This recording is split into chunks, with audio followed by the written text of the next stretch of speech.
grabaron, ¿no? Sí, ahí está, ahí está. Bueno. Y ahí es donde, en este comentario que hace Adela, es parte de, entonces de lo que fue la mecánica de las esterilizaciones, ¿no? Entonces se armaba un registro, ese registro era obligatorio, y además se crearon juzgados o cortes, como ellos le llamaban, donde iban los casos que se decidían sobre para esterilizar, ¿no? O sea que había un mecanismo legal, ¿sí?, que protegía todas estas acciones, ¿no? Y esto para los médicos fue un salvataje importante también, ¿no? Muchos médicos se prendieron de toda esta, porque además la mamaron en las propias universidades, lamentablemente, ¿no? De todas estas ideologías, y digamos, al entrar en la dinámica de todas estas acciones, ¿sí?, necesitaban como una protección legal. Entonces, les decía que esto se llevó a cabo por medidas cautelares, sentencias dictadas por los jueces, y también sanciones, castigos, como un verdadero juicio, ¿no? Los nazis utilizaron este esquema a toda escala y realizaron casi un total de 375.000 operaciones de esterilizaciones según hay registros, más las que no quedaron los registros, ¿no? Esto equivalía casi al 0,5 de la población alemana que pasó por los quirófanos nazis por razones eugenésicas. En el caso alemán, formalmente, bueno, yo les dije que eran los propios afectados, ¿sí? Perdón, acá me volví para atrás. Sí, y acá lo que quería señalarles, y esto es un poco retomando lo anterior, es que todo esto, digamos, tampoco era que lo habían inventado los nazis, pero sí fueron los que lo desarrollaron con una, digamos, perfección extraordinaria. Y es un hecho histórico casi inadvertido que el nazismo copió del mundo anglosajón estas prácticas de esterilización forzada que llevaban a cabo muchos países como Gran Bretaña, Estados Unidos, y que aún se sigue llevando. Un caso también que me sorprendió fue el de las prácticas de esterilización en Japón. Bueno, en ese mismo año, como señal premonitoria, se redujo drásticamente el presupuesto de los hospitales que alojaban pacientes con problemas psiquiátricos. Y ubiquémonos que todo esto aconteció antes de que empezara la guerra. La guerra comenzó en el 39 y esto comenzó prácticamente en el 33, 34, 30, hasta el año, y siguió hasta el año 41. En ese mismo año, como bueno, las sociedades médicas de la época, esto sí que es significativo, callaron frente a la sanción de la ley de esterilización. Y acá, para, digamos, cerrar un poco el tema de esterilizaciones forzadas, estuve viendo muchos casos, ¿no?, que lamentablemente fallecieron. El caso de Elena, era una aspirante a estudiante de Derecho y secretaria jurídica, Elena Lebel, apodada Heli. Era una joven secretaria y estudiante del Derecho en Viena. Fue criada como católica, con madre católica y padre judío, y el padre murió luchando en la Primera Guerra Mundial. Y Elena comenzó a mostrar signos de esquizofrenia a los 19 años, y tuvo una crisis nerviosa después de perder a un perro muy querido por ella. Bueno, la envían a un hospital psiquiátrico en Viena, y cuando Alemania anexa Austria, lo cual incluye Viena, la condición de Elena había mejorado significativamente, ¿sí?, y sus padres creían que ya estaba lo suficiente bien como para volver a casa. Sin embargo, no le permitieron regresar. Este es el relato de sus padres, ¿no?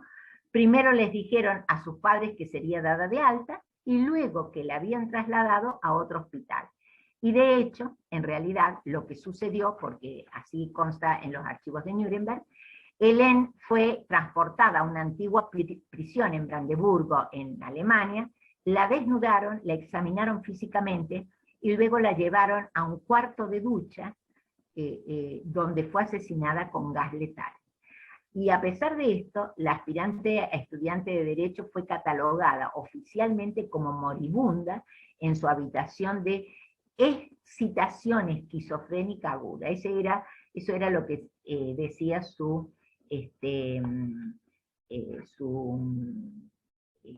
certificado de muerte, ¿no?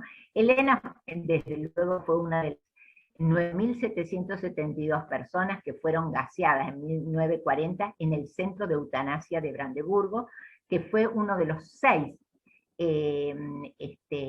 centros en Alemania y Austria.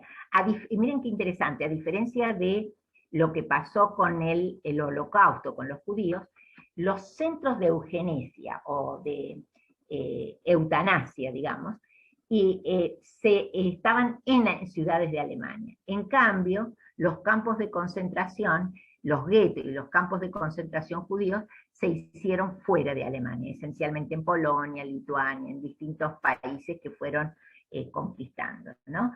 El otro caso, Paul Eger, que fue categorizado como deficiente mental, Helga Gross, que asistió a una escuela para sordos, y la esquizofrénica Dorothea Bach, sobrevivieron, ellos fueron sobrevivientes, y ellos fueron testigos y hablaron sobre las esterilizaciones por la fuerza durante los juicios de Nuremberg. Quería dar este toque de lo que es el relato del sobreviviente, que desde luego no lo tenemos en vivo, ¿no? Pero que hace a personas con nombre y apellido, con una identidad, a un ser humano. Bien. El otro gran tema, que no es tan distinto al de las esterilizaciones, es el plan T4 para la desaparición de los discapacitados arios. No es tan distinto porque, si bien el plan T4 implicaba la muerte, no era solo esterilizar, sino que además era hacerlos desaparecer, ¿sí? En realidad, ambas cosas, esterilizaciones y desapariciones, estaban sostenidas bajo los mismos fundamentos filosóficos, político-ideológicos y legales también. Pero para el caso del plan T4, en la muerte, era ya algo distinto, y si bien había legislación, esta legislación era más genérica y más no tan difundida.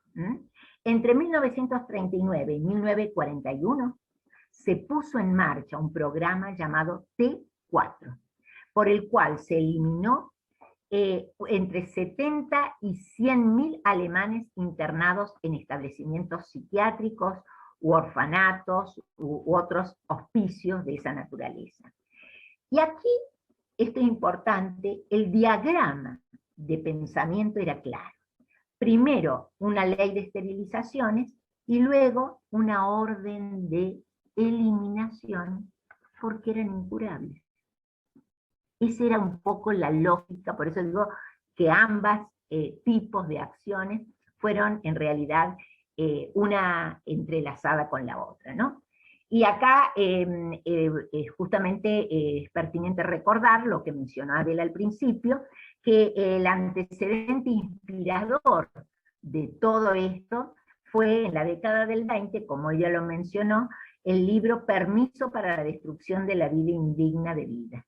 Así se llamaba el libro, Permiso para la destrucción de la vida indigna de vida, de Karl Binding y Alfred Hosch. Y Karl Binding era el jurista, y Alfred Hosch era un psiquiatra. Ambos escriben esto, y acá vemos el entrecruce y la complicidad entre lo legal y lo médico en la Alemania nazi, ¿no?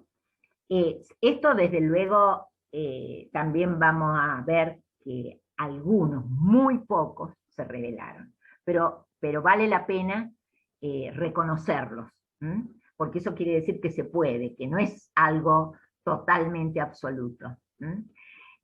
Con este libro, que esto es lo que me interesaba decir y por eso lo retomo, es que se rompe un tabú que era, digamos, ancestralmente histórico en la medicina, que es que los médicos se animen, ese libro alienta a que los médicos se animen a quitar vidas, se animen a matar. Bien.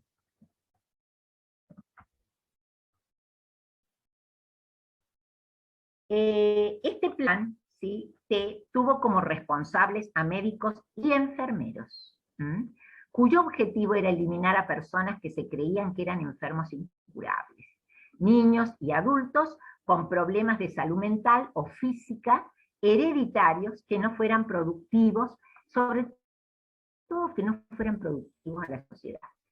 Lo interesante es que en las resoluciones y en toda la legislación que se arma en tal sentido, ellos hablan del concepto de incurable, del concepto de hereditario, pero sin que hubiera de verdad un fundamento real, porque pocos estudios habían acerca de eso. No es como hoy, que digamos se ha podido profundizar en muchos de estos temas, ¿no? Al día de hoy se estima que se mataron en forma sistemática entre 200.000 y 275.000 discapacitados, y todos ellos arios, aparte de los judíos, que no se los mataba con ellos, sino que se los llevaba a los campos de concentración bueno, o eventualmente también se incluían, pero no eran poco significativos en cantidad. Y el nombre T4, esto es anecdotario, pero viene de la ubicación de los cuarteles generales donde se planificaban estos hechos terribles en Berlín, en la calle Tiergartenstraße. La calle empezaba, el nombre de la calle, Tiergartenstraße, empieza con T, por eso el plan se llamaba T4. La calle era esa y el número era 4. Para realizar estas acciones de exterminio, para esta matanza, ¿sí?, se crearon 6 centros de exterminio que contaban con cámaras de gas camufladas, eran camufladas como duchas, y también se crearon crematorios. Y a partir de la ley de prevención de descendencia con enfermedades hereditarias de 1933, que se sancionó en Alemania, cerca de 120.000 personas fueron esterilizados también, incluyendo débiles mentales, delincuentes y homosexuales. Bueno, acá el aparato de propaganda y de acción respecto a las teorías de pureza racial fue tan efectivo que, como les dije antes, algunos padres pedían por carta directamente a las autoridades que dieran fin a la vida de sus hijos, como que los entregaban.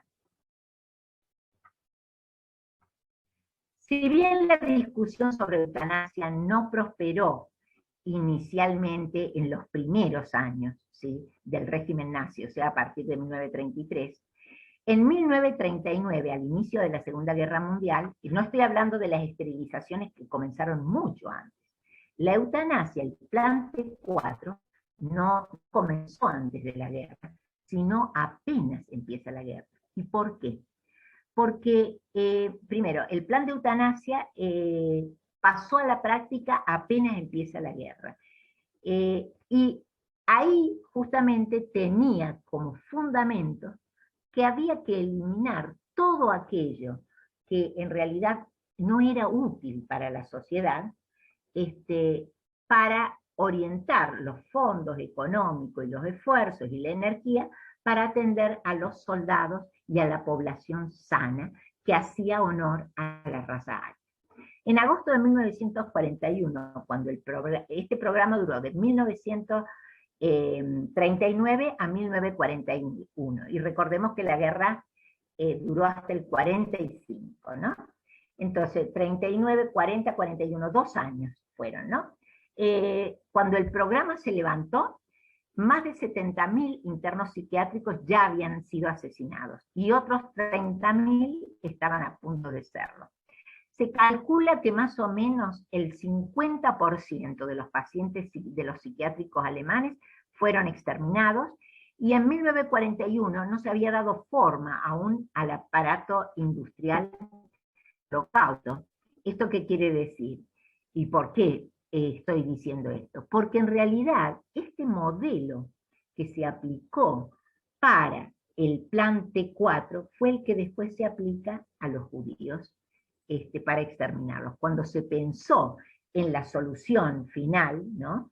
En 1941, que todavía no se hablaba de un exterminio total de los judíos, sin embargo, ya en la conferencia de Wannsee, en enero de 1942, se empieza a hablar de solución final y se empieza a pergreñar, a poner en marcha como el modelo que se utilizó para el plan T4.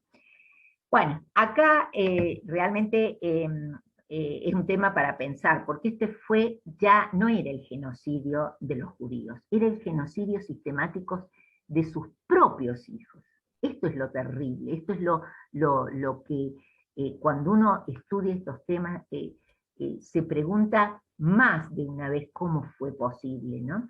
El genocidio sistemático de sus propios hijos le llevó a los nazis mucho menos tiempo que el de los otros, que eran los judíos, ¿no? Si bien ya lo estaban llevando a cabo.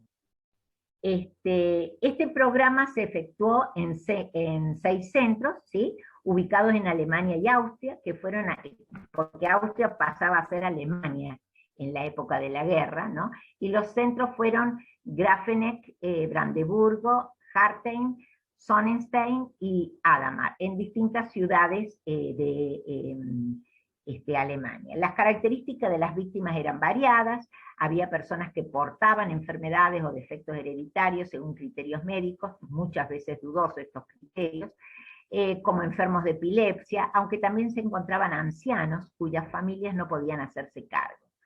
Se encontraban homosexuales, testigos de Jehová, en fin, era muy variada la cantidad o los sujetos que llegaban y entraban por este canal, ¿no? A diferencia de la Shoah, para el programa de eutanasia hay una autorización escrita de Adolfo Hitler, con fecha del 1 de septiembre de 1939, fecha que coincide con el inicio de la Segunda Guerra Mundial, de la Segunda Guerra Mundial. Y la firma de Hitler fue una autorización secreta, esencialmente, ¿saben para qué? Para proteger a los médicos, y al personal médico, y a los administradores que participaban en el programa de posibles procedimientos penales en su contra. Pero no hubieron tales procedimientos. Y poner la fecha antes de comenzar la guerra tiene como objetivo sugerir que el programa de eutanasia estaba relacionado con medidas de guerra, como si pudiese ser justificado de esta manera un programa de esta naturaleza. Las víctimas de este programa eran personas que, hemos dicho, según criterios médicos, eran consideradas y presentadas como vidas indignas de ser vividas. Y esto, de alguna manera, está inspirado en ese libro al que hicimos mención, ¿no? Esta expresión fue incorporada dentro de la retórica nazi para referirse a gente que, de acuerdo a las políticas de higiene racial, esa era también una terminología que se usaba mucho en el Tercer Reich, se les negaba el derecho a la vida. Su final era la muerte o la esterilización. Y la frase textual, ¿sí?, era de, como les dije, de Bilding y de Hodge, ¿no? Esto, el jurista y el psiquiatra que escribieron el libro que justificaba de alguna manera, daba pie a que los médicos pudieran encontrar una justificación al acto de matar, ¿no? El concepto de libertad para la aniquilación de la vida indigna, digamos, tuvo su máximo punto de desarrollo en los campos de exterminio, y además, digamos, se justificaba la experimentación con seres humanos y los programas de eugenesia y eutanasia, como ya venimos hablando, ¿no? Entonces, ¿cuáles eran las técnicas de eliminación? Las cámaras de gas. En algunos establecimientos se crearon también lo que se llamaba unidades de hambre, donde se suministraba la llamada dieta B, que consistía en provocar un deterioro muy rápido en los pacientes, privándolos de vitaminas. Y otro era el envenenamiento crónico con luminal o fenobarbital, fue otra de las prácticas habituales. ¿A quiénes incluía el plan T4? Las leyes de eugenesia fueron una serie de políticas sociales nazis, cuyo objetivo, no olvidemos, ¿cuál era? Mejorar la raza aria a través de la aplicación de leyes biológicas, de la herencia que tiendan al perfeccionamiento de la raza. Es decir, cortar la cadena hereditaria de aquellas cosas o de aquellos sujetos que pudieran tener algún tipo de trastorno heredable, ¿no? En función de esto, entonces se esterilizó, se asesinó a seres humanos indefensos. Se incluía enfermos mentales, discapacitados, pero no se limitaba a ellos. Básicamente, todos aquellos considerados desviados o fuentes de conflicto social, tanto en la Alemania nazi como en la Europa ocupada. Esto es interesante cómo se fue extendiendo este concepto, se fue reemplazando el concepto o no reemplazando, pero usando de manera compartida el concepto de discapacidad y el de desviación. Entonces, la categoría de desviado incluía a los enfermos mentales y discapacitados físicos, disidentes políticos, pedófilos, homosexuales, matrimonios interraciales, delincuentes, es decir, todo lo que ellos, y bueno, y bastardos, o sea, hijos ilegítimos, todo lo que ellos consideraban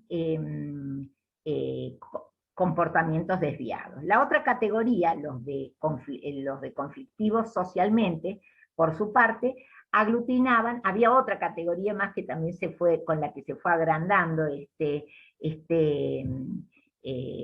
campo de sujetos, de personas, que incluidos en el plan T4, que fueron lo que llamaron los conflictivos socialmente. Por su parte, estos aglutinaban a miembros del clero, a comunistas, gitanos, testigos de Jehová, entre otros. Y no pongo acá a los judíos porque en realidad los judíos eran desde el principio el enemigo principal. Había una construcción del otro, detrás de toda esta parafernal maquinaria, había una construcción del otro como el otro imperfecto que tenía que ser destruido porque si no mi perfección, la perfección de la raza aria quedaba en peligro. ¿Cómo funcionaba el programa T4? Los médicos de T4 seleccionaban a los pacientes para morir, pero raramente los examinaban personalmente, sino que a menudo basaban sus decisiones en documentos de su legajo. Y generalmente en los diagnósticos que hacía el personal de la institución a la que pertenecía. O sea que finalmente los recibía un médico, pero no verificaba el diagnóstico con el que venía de la institución de donde provenía. Los seleccionados eran transportados a los sanatorios que servían como centrales de gaseamiento o de muerte, diciéndoles que iban a hacerse a una evaluación física y tomar una ducha para desinfectarse, tal como se hizo después en el Holocausto con los judíos, en los campos de exterminio, ¿no? Con las cámaras de gas. En vez de bañarse, eran asesinados en cámaras de gas, usando monóxido de carbono puro al principio, y diferente a las cámaras de los campos de exterminio, en la que se empezó, en los campos de exterminio judío, ¿no? Se empezó a usar el ciclón B como digamos, como un signo de perfeccionamiento de esta maquinaria de muerte, ¿no? Sus cuerpos eran quemados posteriormente en crematorios, Generalmente los crematorios eran adyacentes a los edificios de gaseamiento, y las cenizas de las víctimas eran tomadas de una pila común y enviadas en urnas a sus familiares.